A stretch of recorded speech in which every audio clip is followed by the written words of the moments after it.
Si Alex Gonzaga ay labis na nagmamahal sa kanyang 93 years old na lolo at sa kanyang mga magulang. Nagbonding sila sa pag-indek, kung saan masaya silang nagpapasiklaban sa sayawan.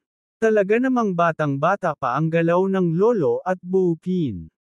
Ito'y mga sandaling puno ng pagmamahalan at kasiyahan para sa kanilang pamilya.